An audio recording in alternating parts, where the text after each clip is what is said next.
I've come from a long history of creativity. So I began my world in theatre as a writer, producer, director, and I moved into film after that. And pretty soon after that, I moved into media. And at the time, we were transitioning, I suppose, from traditional media through to web-based media. So I suppose I've come through a pioneering journey of learning how to tell stories in a different way and use technology and different platforms to tell stories.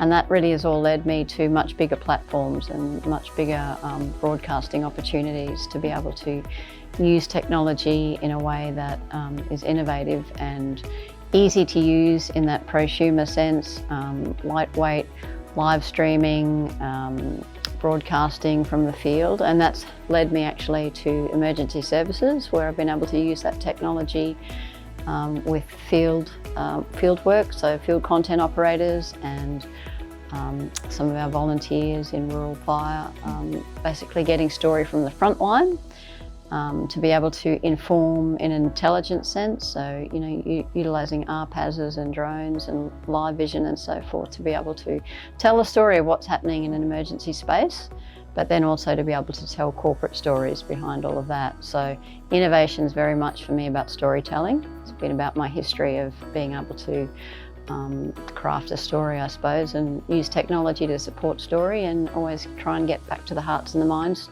of people.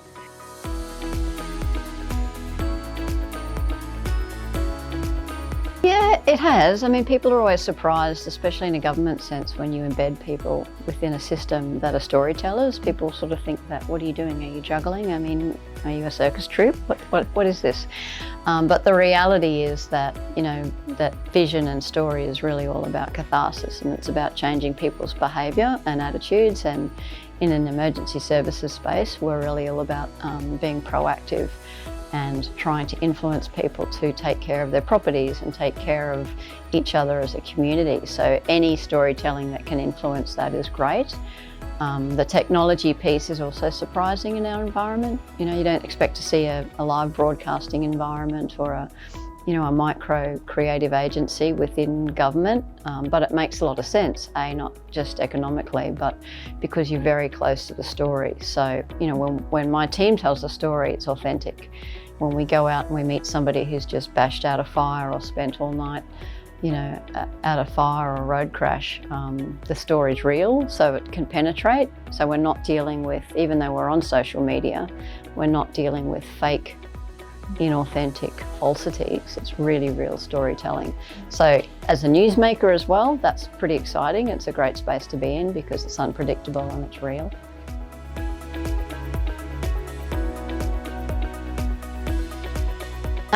Certainly you need the budget for it to really set it up, get the infrastructure right. So if you're thinking you want to employ people in that space, you need to give them the tools. So you need to have an understanding of what those tools are and a budget that's going to provide over the next 5 to 10 years contemporary tools. And then you need to go looking for the right storytellers.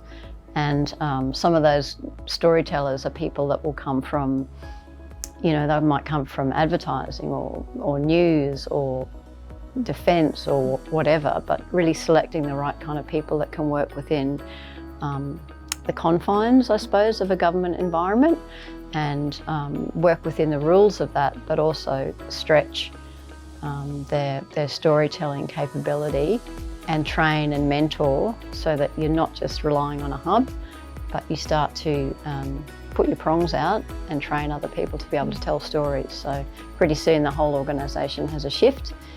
That's what I would be saying. I'd be saying do it. Why wouldn't we be doing it? Like, it's the truest form of storytelling you can get.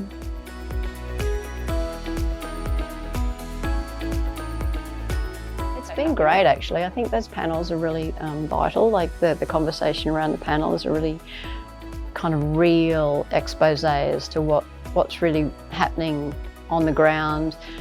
We can all talk about potential vendors and potential programs and high level stuff, but it's really good to hear that commonality of theme. And the thing that I picked up early on was from the Sunshine Coast University professor about creatives and the value of having creatives in this technical space, because you know, you see the world a little bit differently. So that's been pretty cool.